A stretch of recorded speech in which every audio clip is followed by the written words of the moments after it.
Bom dia, boa tarde, boa noite, meus milionários de vibe, como vocês estão? Sejam bem-vindos a mais um episódio da segunda temporada do podcast dos Milionários de Vibe. E para o episódio de hoje, eu já estou muito feliz antes de começar e já quero perguntar como meu amigo Rafa está, se ele está muito feliz também. Eu estou extremamente contente. Esse tema que a gente vai falar no episódio é um tema que vai até me ajudar no meu processo criativo que eu estou querendo tocar. E acho que vai ajudar muitas pessoas, porque é uma coisa que faz muito sentido. E criatividade é uma coisa que você pode aplicar no seu relacionamento, você pode aplicar na sua vida pessoal, você pode aplicar na hora de você fazer a comida. Então, embarquem nessa viagem com a gente. Não, com certeza, meus milionários. Para você que está escutando o nosso episódio, deve estar vendo agora na legenda. Ué, Pedro Salomão? Vocês já não gravaram um episódio com Pedro Salomão, falando sobre empreender felicidade e tal? A gente gravou com Pedrinho Salomão, que é palestrante também, mas hoje estamos com um cara que é, não também palestrante, mas poeta, ele é tudo. Músico, o cara é tudo, né? É palhaço de hospital, o cara é só tudo, né? Só uma mão da porra. Qual é o teu signo? Qual é o teu signo, Pedro? Eu sou do signo de Câncer. Só temos cancerianos aqui hoje. Isso. Só temos cancerianos. Da hora.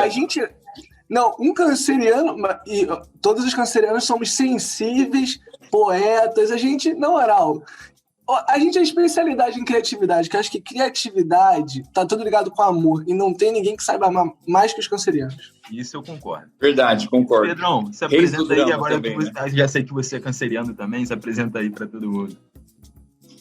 Bom, primeiramente, muito prazer de estar aqui, obrigado pelo convite, obrigado pelo espaço. Eu me chamo Pedro Salomão também, só que eu não sou carioca igual o outro, eu sou caipira, de Presidente Prudente, interior de São Paulo, eu tenho 26 anos e eu sou escritor, cantor e ex-palhaço de hospital. Eu comecei na arte como palhaço de hospital, já trabalhei no Hospital do Câncer, Santa Casa, orfanatos, APAE, e a minha vida era ser palhaço, assim, até que em 2014 eu perdi meu companheiro de palhaçadas, que era o Caio, e durante o luto de ter perdido ele num acidente, eu comecei a escrever poemas como uma forma de lidar com a saudade, de fazer as pazes com a vida. E eu não sabia que meus poemas iriam ganhar a proporção nacional que ganharam depois que comecei a publicar na internet. E depois veio música e carreira e palco e turnês, enfim, acabou virando o movimento que é hoje. Cara, que irado, que irado. Que irado a transformação, né? De como um episódio ruim, você pegou esse episódio e transformou, fez arte com ele, né? Sim, e a criatividade, que é o tema do episódio de hoje, ela foi muito fundamental nesse processo de ressignificar a dor do luto, né? Porque eu acho que a forma como a gente lida com as coisas é muito importante nos caminhos que nossa vida vai tomando, nas escolhas que a gente vai fazendo e na forma como a realidade e o mundo interferem nas nossas emoções, né? Então, durante os meses que eu passei do luto, da tristeza, escrever poemas foi uma maneira que eu encontrei de ir, aos poucos, ressignificando a perda, dando nome para a saudade, para as minhas emoções e organizando o que até então era um sentimento tão confuso, né, e tão assustador. Eu acho que a poesia e a criatividade, né, no fundo, foi uma maneira que eu encontrei de ressignificar essas dores, assim. Cara, agora o pessoal falando, tem gente que muitas acha que criatividade é meio que você ter um estalo, né? Você vai estar tomando banho aí tem um momento eureka. Mas eu acho que a criatividade também ela tá muito no ser contemplativo, né? Tipo, você parar no sentimento e contemplar ele. E não que você parou para contemplar, você já começa a produzir. Você tem que esperar o momento eureka, mas o momento eureka ele é resultado dessa contemplação, né? Eu acho que o momento eureka, ele é o resultado dessa contemplação. Eu costumo brincar que uma boa ideia, na verdade, ela é um conjunto de outras pequenas ideias que você foi acumulando e chega uma hora que essas pequenas ideias elas se conectam em uma ideia maior e aí faz sentido, né? Como se fosse... Você vai captando, tendo pequenas ideias no seu cotidiano, vai anotando ali na sua agenda, no seu bloco de notas, vai deixando em conserva, assim, como um picles, como um ovo de codorna. E aí, com uma hora que você está inspirado, aí você, caramba, então é isso. Aí você pega essas coisas em conserva que você deixou acumulando no decorrer do tempo e você tem uma grande ideia, assim, não é uma coisa que vem do nada, né? Eu tenho, por exemplo, a minha música Leoa, que foi a primeira música que eu lancei, que eu escrevi na minha vida, e aí também acabou ganhando proporção nacional, mas ela é um conjunto de pequenas ideias que eu tinha acumulado no momento, assim. Primeiro, como curiosidade, assim, eu escrevi Leoa com meu avô, que meu avô se chamava Leão Salomão, e quando ele se foi, eu quis escrever uma música que de alguma forma homenageasse ele, só que ao mesmo tempo eu já fiz o link para falar sobre a Juba, que eu era cabeludo, e também sempre tive a ideia de fazer um paralelo entre a feminilidade e a felinilidade do gato, então fazer esse paralelo do corpo feminino com a forma como o gato se espreguiça. Juntei tudo isso num caldeirão, fiz uma música, assim. As pessoas que ouvem, elas não sabem, né, dessas influências todas, mas para o artista é importante conseguir fazer a conexão entre esse conjunto de influências, né? Não, total, que você falou. Eu tenho uma música também, cara. Eu compus uma música, eu tenho bem uma música. E ela tem todo um significadaço para mim.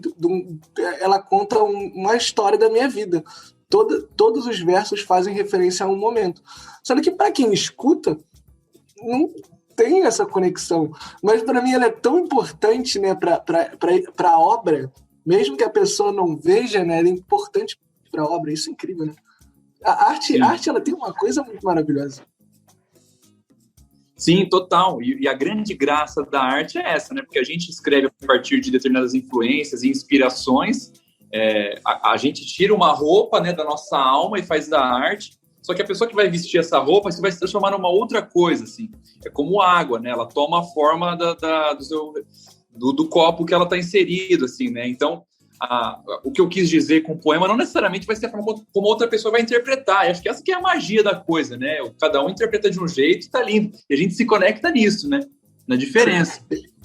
Não, é legal, Pedro. Mas quando você escreve música, você quer passar aquela mensagem fixa, você quer que tenha aquela abrangência, vamos dizer assim, aberta a todo mundo. Você interpreta como você quiser. Você é mais um compositor assim ou é mais... Depende da minha música, vamos dizer assim. Eu acho que vai de cada artista dosar a mão dele, assim, né? Do quanto pragmático, material ele quer ser e o quanto subjetivo, o quanto ele vai se afastar da realidade, né? E cada um faz isso numa certa dosagem. Eu acho que depende muito da música, assim.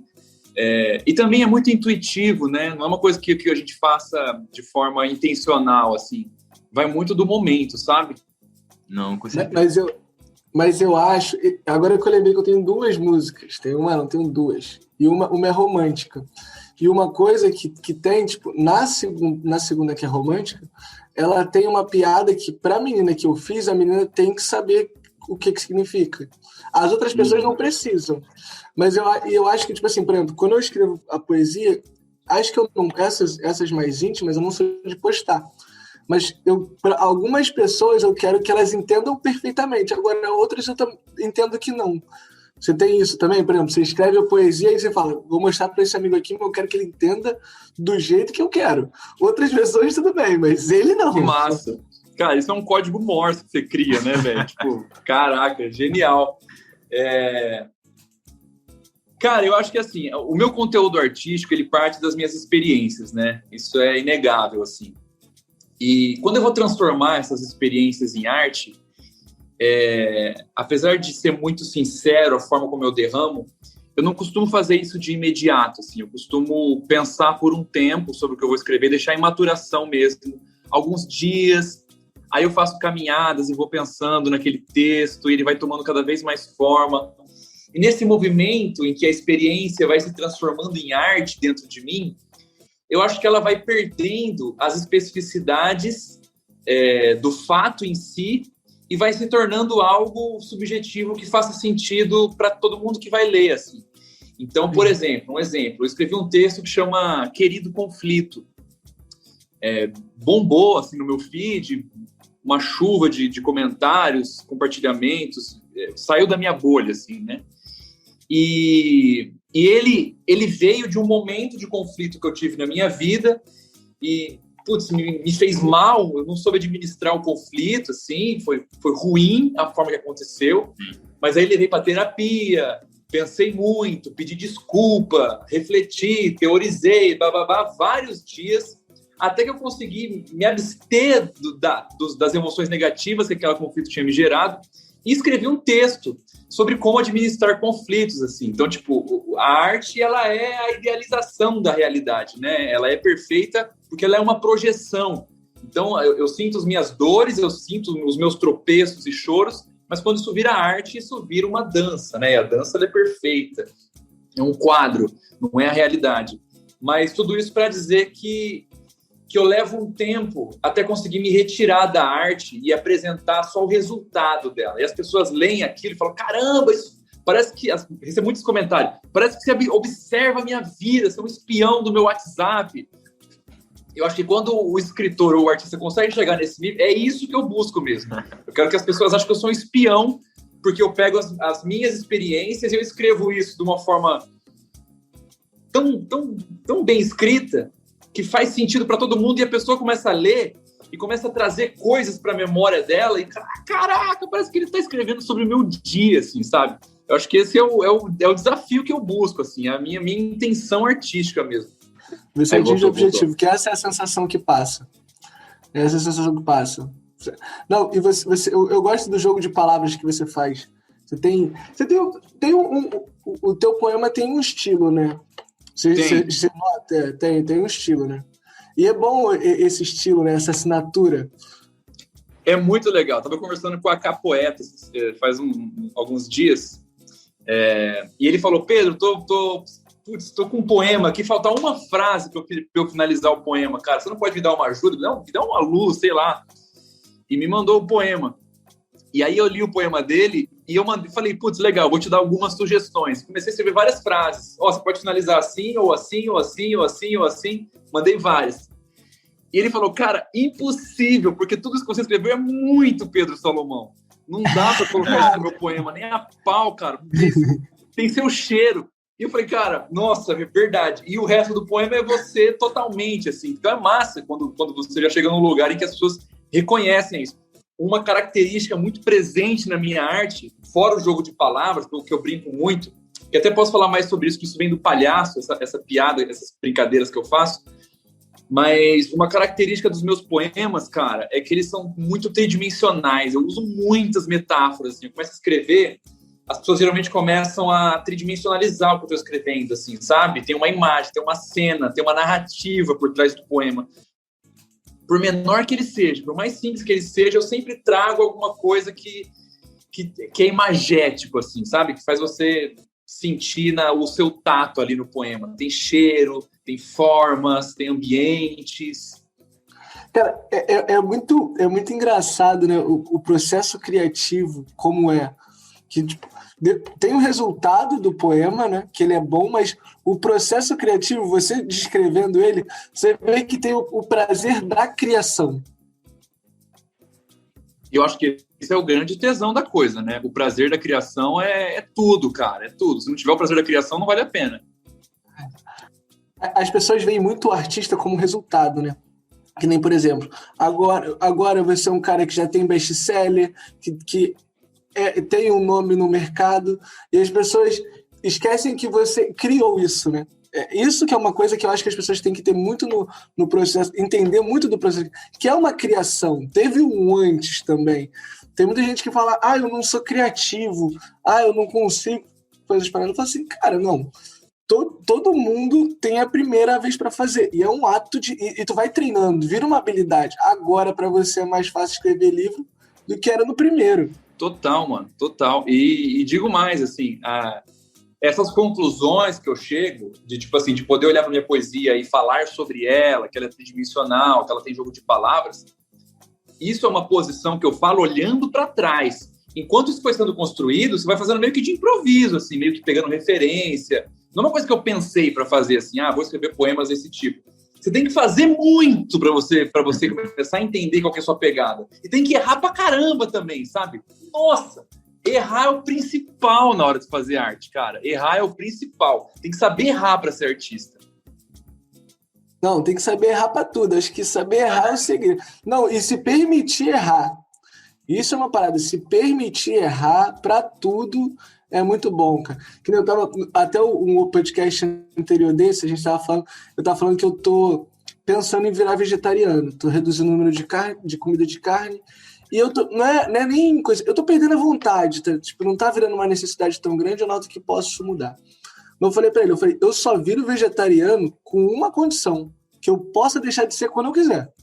Que eu quero poder me arrepender. Eu sempre dou o meu direito de mudar de ideia. E esse lance de aceitar errar é a melhor coisa. Total. E eu acho que eu fui treinado a aprender a errar como palhaço, assim, né? Que meu primeiro contato como artista foi o palhaço. E o palhaço, ele é o erro, né? Ele é o erro do ser humano, assim. O palhaço tropeça, o palhaço não sabe o que as coisas são. Ele não sabe se vestir, ele não sabe comportar. Ele não sabe. E aí, como eu era palhaço de hospital, qual que é o grande lance do palhaço, né? Ele chega no quarto da criança lá na pediatria e ele pergunta se ela tá tomando suquinho de limão ali no soro, porque é verdinho. E a criança ri do palhaço. Por quê? Porque ela acha que só ela erra, que os adultos não erram. Adulto conhece o mundo, mas as crianças não conhecem. Quando ela vê um adulto que não conhece o mundo como ela, e ela se sente superior ao palhaço, porque ela sabe que aquilo não é suco de limão, ela acha graça. O exercício do palhaço é o exercício da desconstrução de todo o código de etiqueta e de comportamento. Assim. Sabe quando você está vestido de pessoa e você vai cumprimentar uma pessoa nova? Tudo bem? E aí você estende a mão, a pessoa vem no abraço, com aquele constrangimento que a puta cumprimentou errado.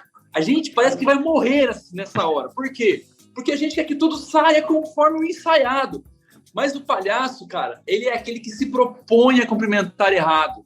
Então ele se coloca no papel de ridículo e isso é libertador. E se permitir ser ridículo, se permitir errar, se permitir desaprender, é o começo de toda a criatividade, assim, né? Você ter essa capacidade de se colocar fora do padrão de forma intencional, assim. Quando você está construindo seu personagem de palhaço, você tem que andar de outro jeito, você tem que comentar de outro jeito, você tem que enxergar o mundo de outro jeito, cara. Desaprender. E aí, como é que isso me possibilita fazer poesia? Quando eu falo, eu tenho sérios poemas mentais, eu estou brincando com sua expectativa. Eu levo sua expectativa para um lado que você está acostumado a ouvir, seu cérebro vai e eu falo poemas ao invés de problemas, dá um tilt no seu cérebro. Você fala, você não sabe se eu entendeu errado, se você leu errado, passou... É isso! E aí, pum, caramba, que massa isso que ele escreveu. Porque te deu uma rasteira, como uma piada. Ele leva a sua expectativa para um lado e pá, te dá um soco na cara. Assim, você não está esperando aquilo. O palhaço faz isso. A poesia faz isso de outra forma, mas para mim é a mesma coisa, entendeu? Não, muito boa, muito boa. Não, e você falando, me lembrou até de uma amiga minha que ela tava jogando tarô. Aí ela tava falando as coisas, né? E tava gerando uma reflexão, as situações que ela criava no tarô, né? Só que aí chegou uma hora que ficou... Eu não sei se a menina ficou meio desconfortável. Eu posso estar errada. Aí eu sou a louca do tarô. Ela depois falou assim, cara, o lance do exercício do tarô é criar a pessoa uma experiência. E ela falou, eu sinto uma energia conectada e acho que tem uma energia que faça sentido. Mas o lance é criar os cenários para a pessoa vivenciar a experiência. E se a experiência não for agradável para ela pode jogar para mim e dizer que eu sou a louca do tarô. E ela falou, eu falei assim, cara, muito incrível. E a arte tem essa função, né? De chegar lá e botar... Que nem eu tava falando, um cara que eu curto muito, que é um poeta também, escritor também, Gabriel Pensador. Tem aquela música dele, eu sou playboy, filho de papai. Tipo, ele conta a história de um playboy muito ridículo e ele fazia show em lugares que tinha esse cara. Ele fazia esse cara cantar a música se zoando, sabe? Então, tipo essa magia da arte, né? Como a gente consegue fazer tanta coisa. É demais, né? Eu sou muito fã de letras. Eu acho que o demais também, Pedrinho, era quando você via a reação das crianças, o quanto isso te enchia não só de criatividade, que é o nosso tema hoje, mas também de muito amor, né? De ver com que ela... Caraca, eu tô me sentindo superior a um cara adulto e devia te encher o coração. Deve ser também muita inspiração para os teus poemas, cara, talvez. Não sei. Mas Total. Criança é demais, cara. Criança é demais, não tem jeito. Não, criança é foda. Eu dei aula também, né? Fui professor na assistência social e na APAE, dava aula de teatro. E é incrível como a criança, exatamente por ela não saber como viver certo, então ela vive a vida como ela acha que é, assim, né? Então ela pergunta, ela se comporta, ela faz coisas que nos surpreende porque vem da imaginação dela. E isso é muito genial, assim. Eu lembro que um dia eu tava no recreio, né, com os minhas aluninhas, e elas estavam brincando de bate-mão, sabe aquela brincadeira? De bater, rodar, bate no cotovelo, dá uma giradinha, dança cirandinha. E eu lembro que elas estavam cantando a música de um jeito errado, do Babalu Califórnia lá. Um jeito novo delas lá, né? Diferente da minha época. E aí eu comecei a rir delas e falei assim pra uma menina: ah, mano, você não sabe ser criança. Ela olhou pra mim e falou assim: e você não sabe ser adulto. Nossa senhora, cara! Eu falei, cara, nem Fernando Pessoa, no auge da sua criatividade, ia falar coisa tão profunda, me deu uma crise existencial na hora. Eu falei, mano, é muito genial o que ela Genial demais! Como é que pode? Não, tem aquela página que fica mostrando coisas que crianças falam, né? Que é uma mais maravilhosa que a outra. Cara, eu acho até que as crianças são muito criativas, né? Eu acho que até o ato da criatividade é a gente chamar a criança interior que tá lá dentro e falar: ó, vem aqui me ajudar o titio. Eu acho que o nosso lado emocional é muito criança também, né? Por que as pessoas nos chamam de criança, né? Quando a gente... Ah, você é muito criança, né? São naqueles momentos que a emoção tá à flor da pele, que a gente tá para baixo, que a gente tá, às vezes, indefeso, né? Então, acho que é muito isso, né? Pode crer, a ser adulto é racionalizar mais do que sentir, eu acho. É quando a gente está sentindo mais que racionalizando, tá agindo igual criança. Agora, uma coisa, Pedro, por exemplo, quando você estava nos hospitais, tu tem um feedback ali com a criança, então você sente muito claro a energia que você botou e você sente ela voltando num sorriso, num gesto. Você agora você escreve best-seller, tipo, com certeza sensibilizou já... Você não consegue medir, não dá para você sentir gente que se emocionou, fez tatuagem com frase do teu livro e não chegou até você. Isso deve ser uma parte diferente de viver arte, né? Você propagar e num ponto que você não consegue sentir tanto e num outro que numa proporção menor você tem mais sensibilidade. Como é que é essa diferença aí? Eu sinto a mesma coisa, assim, quando eu recebo esses feedbacks. Seja você num palco cantando ou no quarto do hospital conversando com uma senhora, assim, né? Muita gente faz arte pela arte, e tudo bem, é legítimo, mas não funciona para mim, assim. Eu faço arte pelas pessoas, eu faço arte para não me sentir sozinho, eu faço arte porque eu preciso me sentir parte da humanidade. E eu gosto muito de uma parábola, mano, que eu faço uma associação muito forte, assim, com a minha vida e com a maneira como eu lido com isso, que é a parábola do semeador, que Jesus conta que um semeador saiu para semear. E ele fala isso para agricultores, né? E eu acho que tinha até um ponto de comicidade, assim, porque um semeador daquela época não sai para semear, assim, jogando sementes ao léu. Semente era uma coisa cara, assim, então você tem que preparar a terra, você tem que arar, você tem que regar. Uma pessoa que sai jogando sementes ao acaso, ela tá, sei lá, tá fazendo uma coisa que vai contra, assim. Então, acho que até gerou um certo riso quando Jesus falou isso. Mas qual que é a grande questão? Ele fala, cara, o semeador saiu para semear, para levar a palavra, né? E ele joga as sementes, assim. As sementes caem em diferentes campos, assim, né? Caem nas pedras, caem nos espinhos, caem na água, caem na rua. Mas vira e mexe também cai em um terreno fértil. E essa semente ela vai criar raízes, germinar e dar frutos. Esses frutos vão dar outras sementes, isso vai se espalhar. E eu acho que o trabalho do artista é meio que esse, cara. É entender o meu processo como um semeador que sai para semear, e os meus poemas e os meus livros eles vão chegar nos corações das pessoas que eu nunca vou ter acesso, que eu nunca vou saber o que meu poema gerou. O que eu posso fazer assim, dentro da minha responsabilidade é preparar uma semente com amor, sabe? Com perdão, com cura, com esperança.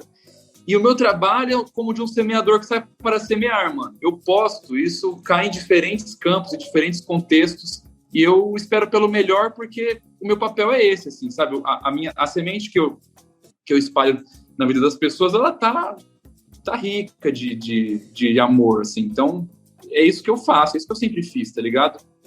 Não tem como eu me apegar à transformação que isso vai gerar no mundo. Não depende de mim.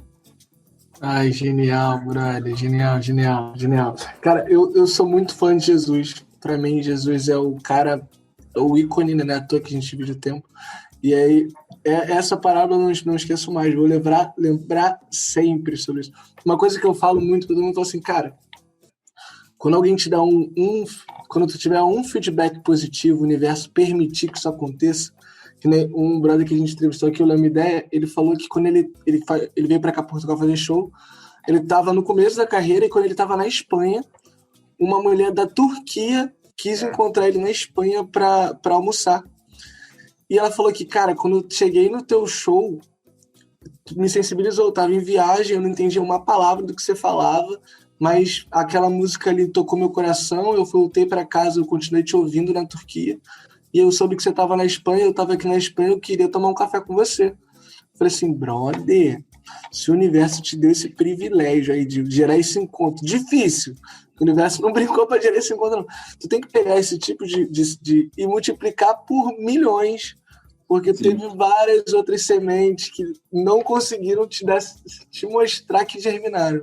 E, brother, o seu trabalho é um que é realmente uma pessoa que admiro pra caramba. Não, que nem o Pedrinho Salomão, eu tinha ido numa palestra dele há muito tempo atrás, tipo uns 7 anos. E aí eu falei com ele, cara, as coisas que você falou na palestra, eu lembro até hoje. Eu às vezes eu tô aqui, hoje em dia eu lembro, tem isso aqui. Até falei com ele nos bastidores. E esse efeito do que a gente faz, cara, de ser milionário de vibe, né? Quem tá ouvindo aqui também é dessas pessoas, a gente tem que estar sempre semeando, claro, sempre tentando fazer um pouquinho melhor, e tá dando certo. Eu tô vendo várias plantas aí, várias árvores gigantescas aí que vocês plantaram, e eu estou orgulhoso demais, cara. Sério, ó, Pedro, inspirador, brother, ouvir. Ó, sério, eu tô muito feliz mesmo. Acho que é um episódio especial pra caramba, esse episódio aqui. Porque você é um artista muito, muito, muito talentoso, que sensibilizou vários milionários de vibe. A galera tava falando que ia gravar contigo, o pessoal ficou felizaço. Que massa. E ver você contando como que é o seu processo para impactar, e eu que escutei o pessoal feliz de ter sido impactado por você, é uma combinação muito, muito maneira de ver o milagre da semente germinando, brother. É um milagre mesmo, isso é muito massa.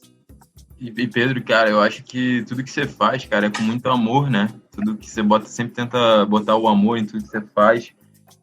Principalmente você citou uma história pessoal de que você começou a fazer poesia porque você perdeu aquele seu parceiro de palhaçada e que você tinha amor por ele, né, cara? Então, você transformou naquele amor, naquele sentimento de luto e quis fazer aquela arte, né? Então, eu acho que você conquista, cara, muito por esse amor que você coloca nas coisas, nas suas músicas, nos seus poemas, em tudo que você faz, cara. Parabéns. Canceriano, brother. Canceriano. Valeu, mano. Nossa, a gente isso, tem cara. Aquela facilidade, né, pra ver, né? O canceriano já consegue identificar outro. Tu sabe seu mapa astral, Pedro? Fazer essa pergunta. Cara, uma vez uma amiga minha fez, assim, eu não lembro, mas eu lembro que ela foi lendo, assim, foi ficando chocado com as coisas que ela falava, cara. Cara, é demais, brother. Essa parada de mapa astral é um negócio que eu comecei. Uma amiga minha astróloga, ela fez, eu nem acreditava. Eu falava assim, que não existe. Quando ela fez, e aí aquilo ali, eu falei, caramba, é muito interessante. E ela queria conteúdo sobre isso, né? E ela passou por essa mesma... As barreiras de criatividade, né, do processo de criação. E você estava falando do seu próximo livro, que são as barreiras do processo criativo. Quais são as barreiras que você acha, tipo assim, que são as primeiras a serem que devem ser quebradas, sabe? Tem várias, mas tem... Tem várias. Eu até abri aqui o índice do meu livro novo para tentar refrescar minha memória. Cara, eu acho que a primeira referência, a primeira barreira que a gente tem que quebrar do não criar para poder potencializar nossa criatividade é o medo do ridículo. Eu acho que para a gente conseguir colocar a nossa voz no mundo, colocar a nossa arte, a nossa expressão no mundo, o medo de passar ridículo, de ser zoado, de ser tosco, de ser bobo, de ser pequeno, ele é uma trava muito forte, assim, porque é aquilo, né? A gente aprende que a gente tem que ser um sucesso, que a gente tem que ser incrível, a gente tem que ser foda. Então, qualquer coisa que a gente coloque isso em xeque é um grande desafio, assim, essa insegurança, né, de se colocar no mundo.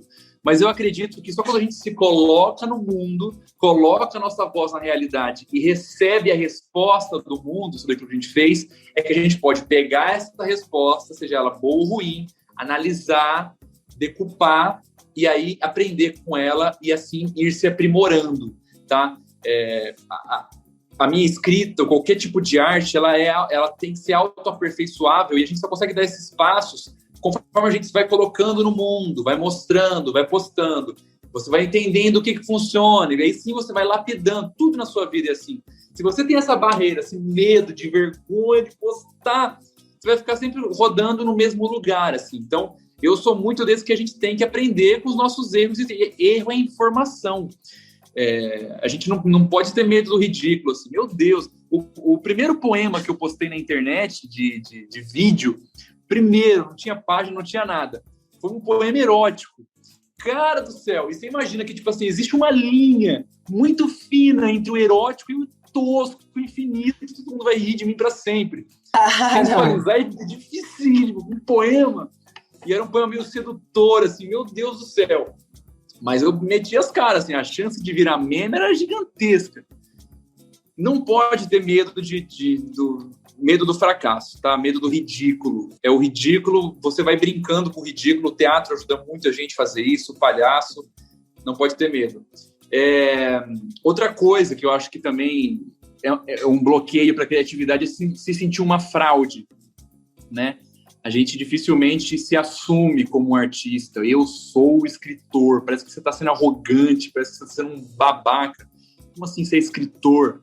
Mas não, cara. Você tem que assumir, porque, mais uma vez, né, trazendo a Bíblia aqui na conversa, a gente reconhece a árvore pelos frutos, cara. Então, se você faz arte, você é artista, mano. Se você escreve, você é escritor e acabou. Ah, mas eu não me sinto. É difícil mesmo, tá ligado? Eu lembro quando começaram a me chamar de escritor, assim, a dificuldade que era aceitar. Parecia que a qualquer momento ia bater na minha porta que o esquadrão, sei lá, da Associação dos Escritores ia tomar meus lápis e levar tudo embora. Tá proibido de falar que você é escritor. Mas precisei vencer isso e falar assim, não, cara, porque quando eu imagino um escritor, quando eu pensar em Fernando Pessoa e Mário Quintana, eu não me sinto à altura dessa galera. Então, como é que eu me sinto parte disso? Até que um dia eu percebi que, assim, cara, na verdade, não sou eu que me reconheço como escritor. É a escrita que se reconhece em mim. E eu faço a escrita à minha maneira. E eu estou reinventando o que é ser escritor a partir da minha visão de mundo, de realidade. Ninguém vai ser Pedro Salomão e eu nunca vou ser Mário Quintana. Entende? Então, assim, a poesia é a minha obra. O meu nome não é fruto da poesia. A minha vida, a minha identidade não é fruto da literatura. A minha literatura que é fruto da minha identidade.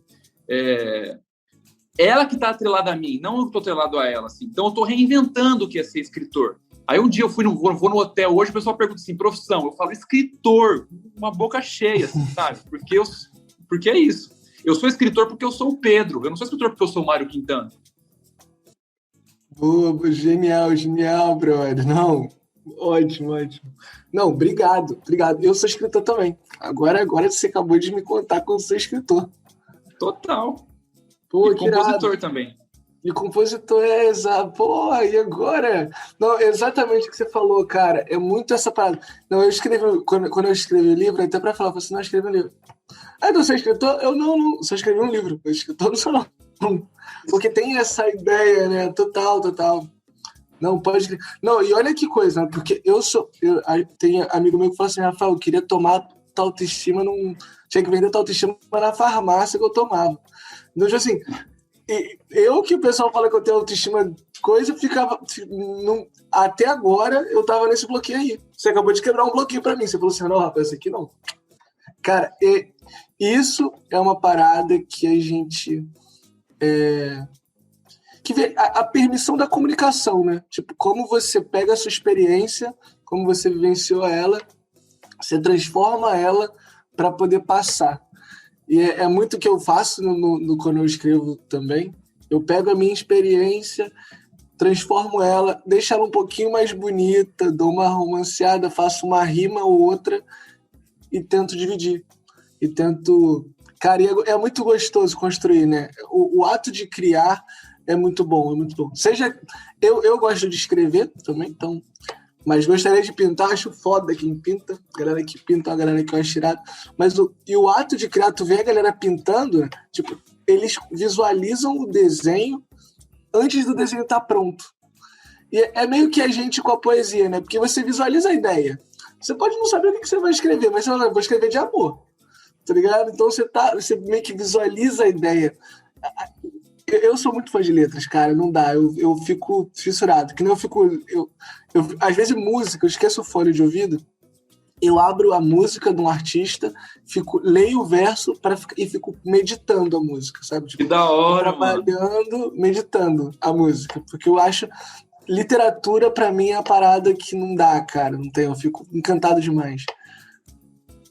Me pega também, nossa, a literatura, acho que a poesia é a modalidade artística que mais vai fundo na minha alma, assim, não tem jeito. Sim, é visceral, bro. Não dá, é uma coisa...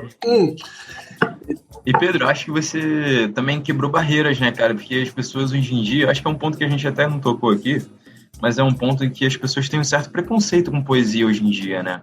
Não é mais aclamado como era antigamente, vamos dizer assim. Se você conseguir ser um escritor best-seller agora no século XXI escrevendo poesias é bastante raro, vamos dizer assim. Então, cada vez mais pessoas consumem menos poesias hoje em dia. Então, é interessante você conseguir trazer, talvez, inspirações do passado, de poetas do passado, e, vamos dizer, colocar na linguagem de hoje em dia. Isso, eu acho que é isso que te faz conquistar, né? Sim. Eu acho que, assim, mercadologicamente falando, a Rupi, né, foi a pessoa que abriu esse caminho da poesia na internet, com o livro Outros Jeitos de Usar a Boca. Não sei se vocês conhecem. Não conheço. Não? Ela é uma escritora americana. Acho que ela, na verdade, ela nasceu na Índia, ou tem alguma descendência da Índia, mas escreve em inglês. E ela escreveu Outros Jeitos de Usar a Boca, que são poemas de cunho feminista, assim, de empoderamento. É genial. E ela bombou na internet. Eu acho que foi a primeira, assim, que ganhou essa proporção que ela ganhou. E eu acho que faz muito sentido, porque nós, né, os poetas de internet dessa nova geração, o Lucão, Eu Me Chamo Antônio, o Acapoeta, o Matheus, e aí eu vim depois, né? Eu me inspirei muito neles, assim, para começar meu trabalho. Mas é um tipo de poesia que faz sentido com a linguagem da internet, né? Que são poemas curtos, que tem esse ar poético, essa coisa que a poesia tem, que é inexplicável, e ao mesmo tempo dialoga com temas do cotidiano das pessoas que estão consumindo ali, né? No tempo da dedada do Instagram, né? Porque o Instagram é uma dedada. Sim. E aí a frase de impacto ali que te prende, te puxa, te dá esse suspiro poético, conseguir fazer isso, transformar a sua poesia para um conteúdo de Instagram também é um segundo passo, né? Tem muitos grandes escritores aqui hoje em dia, mas como é que vai transformar isso em conteúdo para criar uma comunidade, para vender livro? Esse é um outro assunto, né? Se for parar para pensar. Que também existe, assim, meu trabalho é basicamente esse. Até costumo brincar que o meu trabalho não é ser artista, de verdade, assim. Não é meu trabalho ser artista. Eu seria artista se eu fosse padeiro, eu seria artista. Se eu fosse professor, eu continuaria escrevendo poema. O meu trabalho é gerenciar a arte que eu produzo. É transformar a arte que eu produzo em mercadoria, em produto, em conteúdo, em marketing, em tudo, assessoria, em equipe, em evento, em logística. Esse é meu trabalho. Eu não passo o meu CNPJ das 8 às 6, horário comercial, escrevendo ou compondo. Eu passo esse tempo fazendo reunião, respondendo e-mail, criando conteúdo, fazendo post, programando, organizando planilha. Esse é meu trabalho. Agora, artista, eu seria artista de qualquer forma, assim, né? O meu trabalho é gerenciar a minha arte, poder transformar isso em profissão.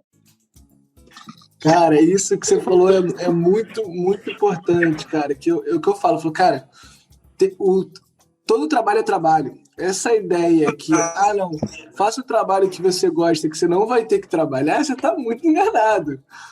Porque vai ter toda essa parte que é a parte que realmente que realmente dá trabalho, porque ser artista você seria em qualquer hora.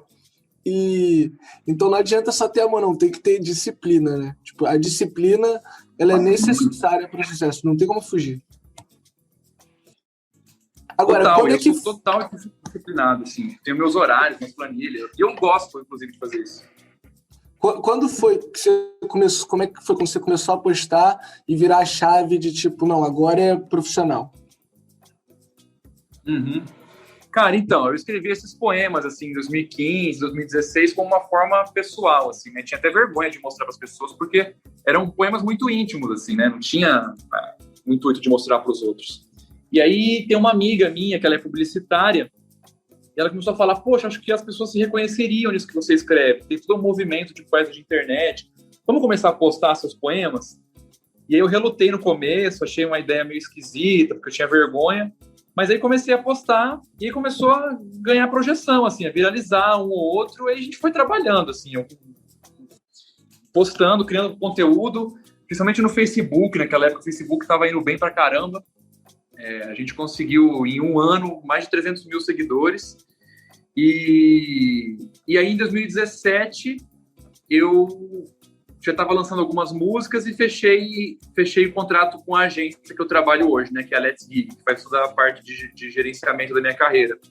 E aí depois veio a editora, que me convidou para escrever a minha trilogia. E foi um processo, assim. Eu costumo dizer que minha carreira nunca teve um boom. Eu tive marcos, assim, momentos em que minha carreira se estabeleceu melhor, mas, cara, é tijolinho por tijolinho. Cada dia... Mano, faz 5 anos e meio, né, que eu comecei essa jornada, assim, que eu criei a minha página no Facebook, faz 5 anos e meio. E eu trabalho todo dia, eu posto, todo dia eu faço alguma coisa, eu não parei um dia sequer nesses 5 anos e meio. Então não é uma coisa que cai do céu, não é uma coisa que você posta e viraliza, não é uma coisa que você posta e bomba. É um trabalho que, cara, é trabalho de formiguinha, assim, e tem que gostar muito de fazer isso, né? Eu faço pelo tesão de fazer. Aí você vai conquistando, assim, pouquinho por pouquinho, cara. Aí quando você olha pra trás, você vê o tanto que você já caminhou, né? Você vai crescendo, assim. Não, eu tava falando sobre isso com um amigo meu esses dias. Eu falei assim, cara, a gente fica nessa expectativa de um momento que vira. Mas são vários momentos que viram. Isso. E às vezes tu tá no ônibus, em pé no ônibus, assim, aí tu tá aqui e tu, pum, virei, hein? Aí daqui a pouco você vai soltar do ônibus e virou de novo. Não demora tanto, às vezes. Então, é esse lance. E é esse momento que vale, né? E eu vou te falar, as melhores viradas é quando você não tá tão bem. Você, tipo assim, você virou aqui e fala assim, não, mas semana que vem tô safando. E quando você toma consciência de que o trabalho que você faz sentido com as coisas que você acredita. Não, eu toda hora eu mando mensagem pro João e falo assim, João, agora estouramos. Agora acabou. Agora destruímos. Porque essas viradas, a gente tá construindo. Que nem eu tô muito feliz com a sua presença aqui. Sério, representa muito.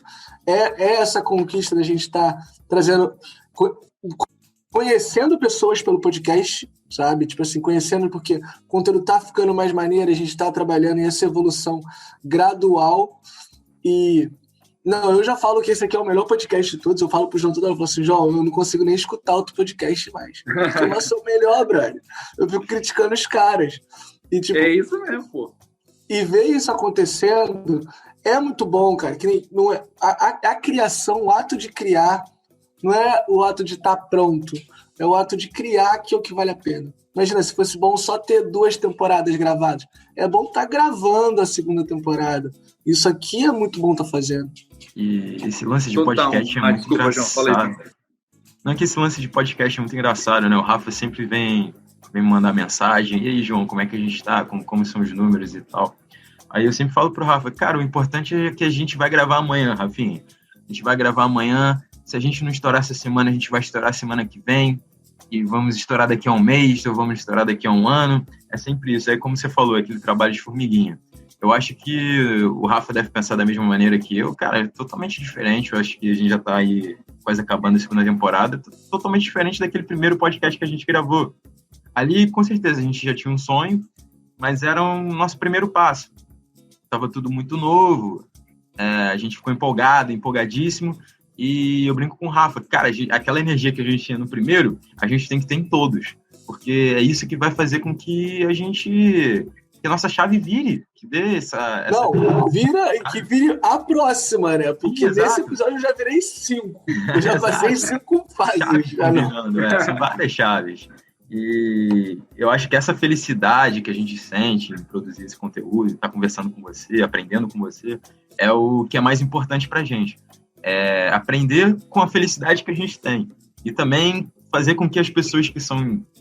A gente brinca que isso aqui não é entrevista, né? É uma conversa. Fazer com que as pessoas que conversem com a gente sintam a mesma felicidade que a gente está sentindo, sabe? Muito obrigado. Que massa, mano.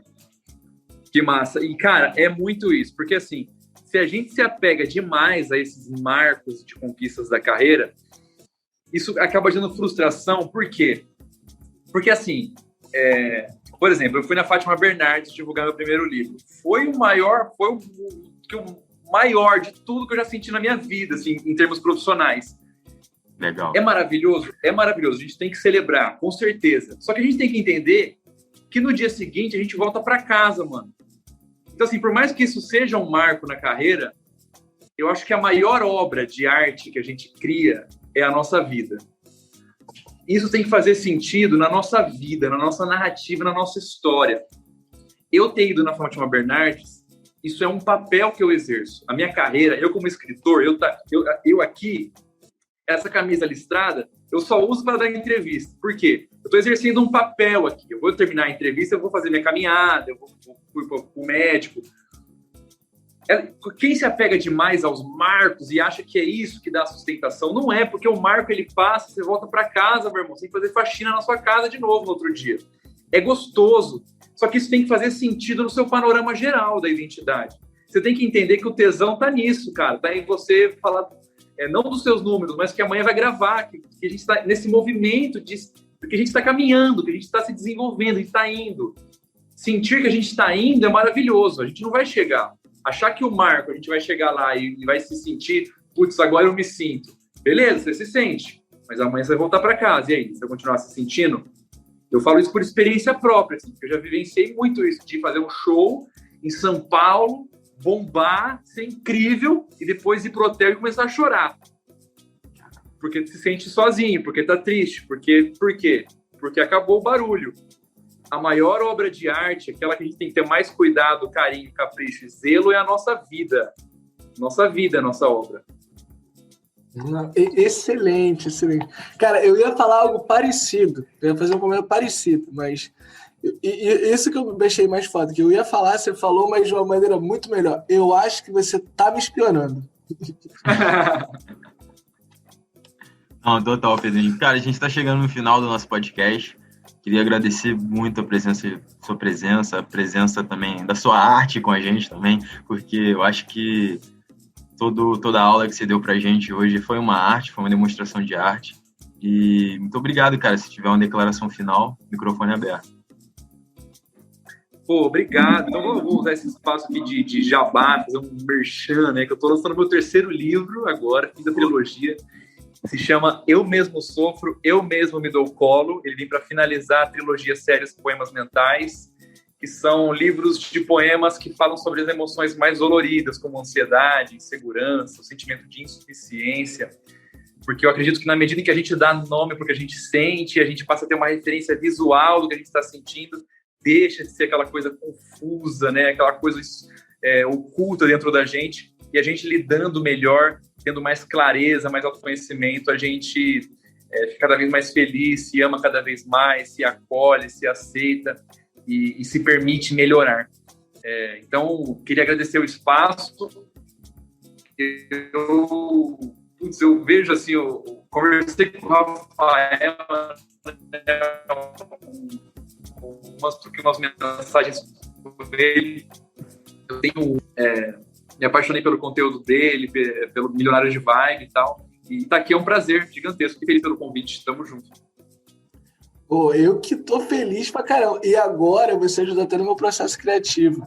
Porque eu vou começar a criar mais conteúdos sobre nomadismo digital, muito pela sua abordagem, brother. Eu falei, cara, é uma parada que eu maior curto fazer, maior faz sentido compartilhar, e aí eu já tô projetando essa parada.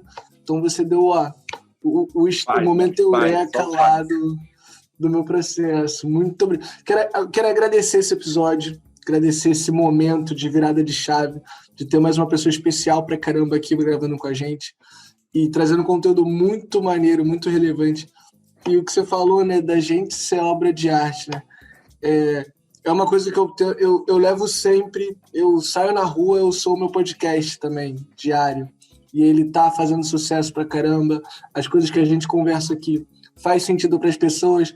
Às vezes eu escuto uma coisa aqui e troco a ideia com a pessoa falando mesmo. Eu nem preciso ouvir o podcast, eu conto para ela o que a gente gravou. E eu noto que essa conversa impacta. E tem uma galera que escuta o podcast e aí às vezes me manda uma mensagem contando de coisas que aconteceram com pessoas que não tá ligada, tipo assim, que ela falou, melhorou uma relação com a mãe dela.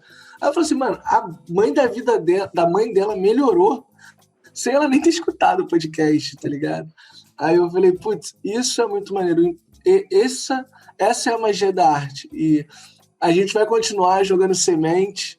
E depois de vir pessoas como essas para animar a gente, aí fica fácil. Agora eu só jogo semente. Que maravilha. Não, pode ter certeza, Pedrinho. Cara, isso daí, sementes não faltarão a partir de hoje. Eu acho que essa analogia foi perfeita que a gente faz aqui também. Meus milionários, muito obrigado. Vão seguir o Pedro Salomão também lá no Insta. Qual é o teu Insta, Pedro? Fala aí pra galera.